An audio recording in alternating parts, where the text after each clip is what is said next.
WGNS Precincts, Friday, Football, Preview. Brought to you by State Farm agent Celeste Middleton. Call 615-895-2700 or visit celestemiddleton.com. Well, hello everybody. Bryan Barrett here with you as we take a look inside football here this week. It's our Friday football preview, taking a look at all the games going on here in Rutherford County this week. First, let's take a look at the AP football poll for Class 6A. Bradley Central remains the number one team in Class 6A.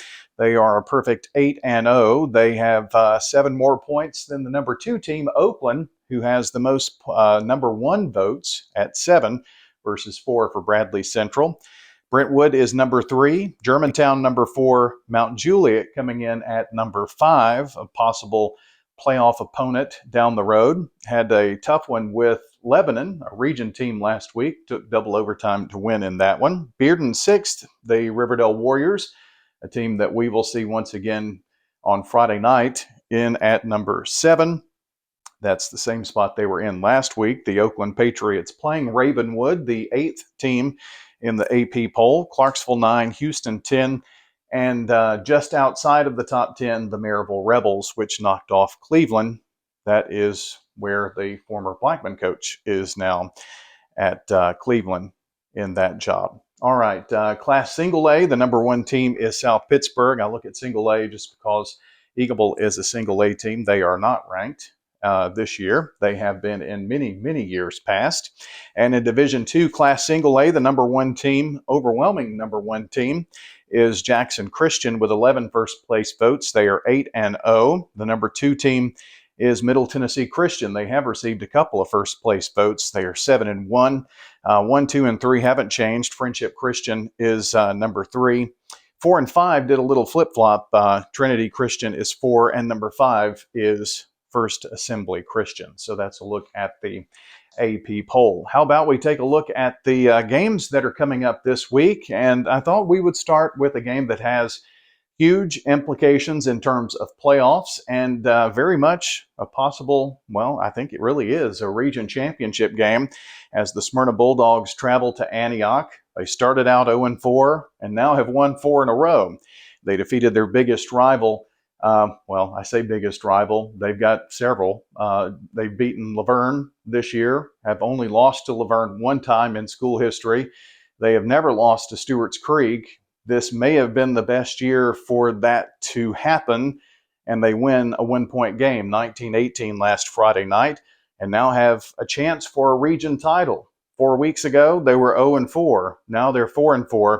They go to Antioch. Antioch is 3-0 in the region. So is Smyrna in region play. This one is at Antioch. The Bulldogs have really been there with a stout defense, of course, this year, and really setting themselves up for an opportunity to take on the Antioch Bears for region championship. Next week, they have Cane Ridge, and in years past, that's the one that you circle in the Region 5-6A, but not this year, as Cane Ridge has fallen on some tough times. So that's going to be a very interesting game tonight. Bulldogs at Antioch, Friday night, or whenever you're watching this. Blackman Blaze, they are at Rockvale. That is a huge game in Region 3-6A, a battle of teams that really are trying to get in the playoffs. Region 3-6A really have Oakland and Riverdale probably locks to be in, and then you have 3 teams, Blackman, Rockvale, and Siegel, really battling to try to get in the playoffs. You've got 3 spots and just 2 teams, and this one will go a long way in deciding which one of those 3 teams puts themselves in a really good spot to get one of those 2 spots in the playoffs. I thought Rockvale's win over Pope John Paul II last week was maybe a defining moment in Rockvale football for the season. They had a nice win at Coffee County. It was Coffee County, but they started to put some things together. Fall break kind of fell in there at a weird time, but coming out of that fall break with a nice win against JP2, we'll see what they can do. every week you see the Blackman Blaze, they are getting better and better and better. And of course, every week that goes by, Matt Kreisky gets to put his stamp on the Blaze, and he is definitely doing so. So Caden Perkins keeps getting better and better as well. So we'll see what the Blackman Blaze can do. They're going to have to do it on the road at Rockvale. Should be a great contest. Blackman 3-5, Rockvale 4-4, and both teams are 1-2 in region play.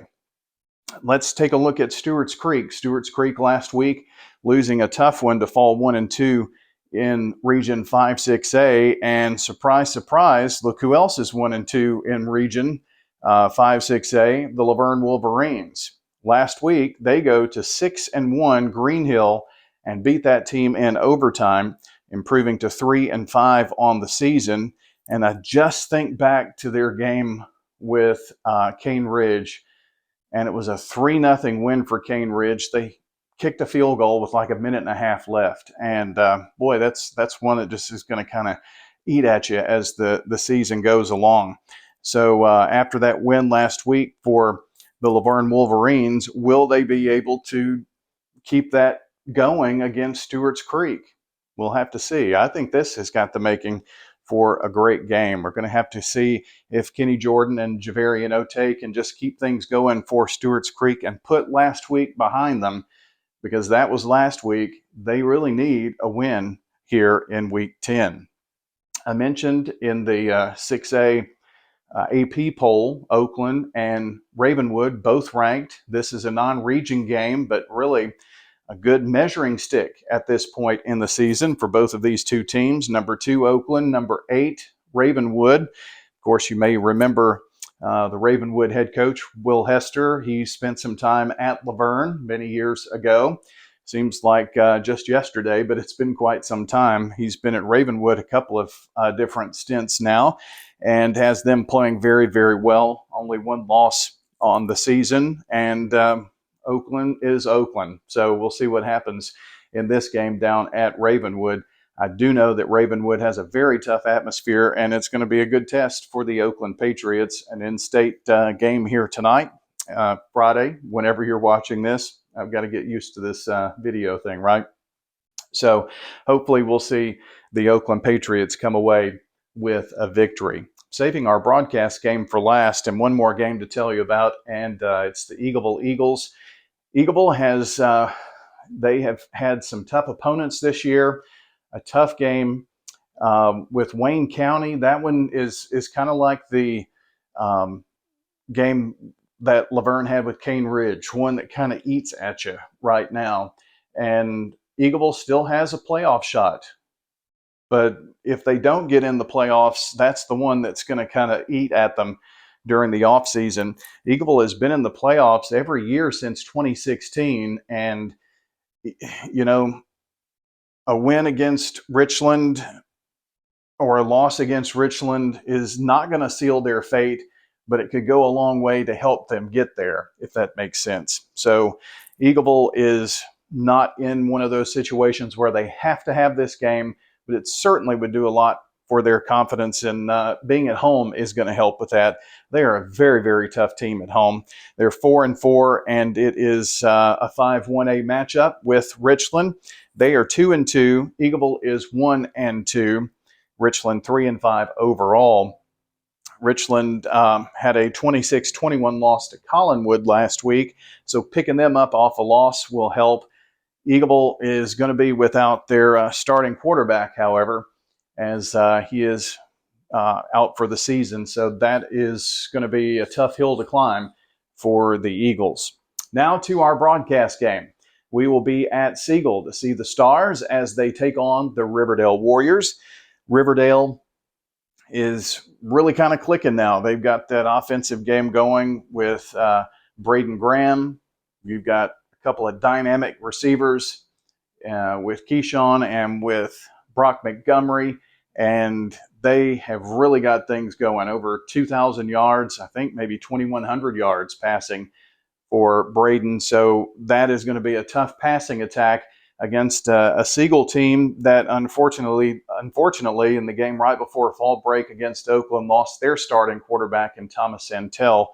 He had an outstanding first half of the year, and would certainly like to have seen them have full healthy not only quarterback, but they've lost several others to the perils of playing football. It's a full contact sport, and unfortunately, people do get hurt.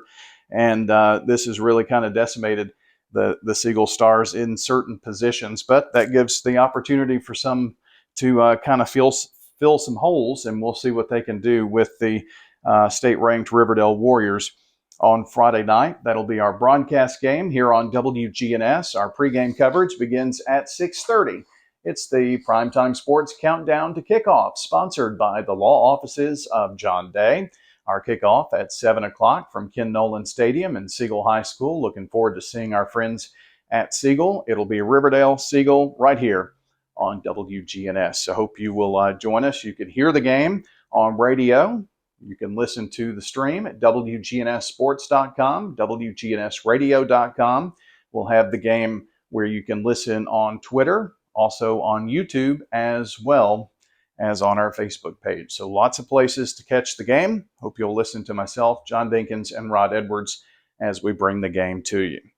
Then on Saturday morning, don't forget, it's the Prentice Allsup Heating and Air Coaches Corner. And if you watched last week, I stumbled around with the list, and when the coaches are on, I've got it here with me today. So be able to give you the times. Of course, the show is fueled by Donut Country and McDonald's Murfreesboro. Riverdale will be on at 8 a.m. and Smyrna at 8:15, Blackman at 8:30, and Laverne at 8:45. At 9 o'clock, it's your Oakland segment. At 9:15, Stewart's Creek, Rockvale at 9:30. At 9:45, Siegel. And at 10 o'clock, Eagleville will be on the air on the Prentice Allsup Heating and Air Coaches Corner. Then at 10:15, we'll open up MTCS Cougar Corner, presented by Tennessee Orthopedic Alliance. That's at 10:15 on Saturday morning. Got lots of football to talk about and lots of volleyball to recap for you as well. That's Saturday morning right here on News Radio WGNS Primetime Sports. I'm Bryan Barrett. Hope you enjoyed this Friday football preview, and we will see you at the game.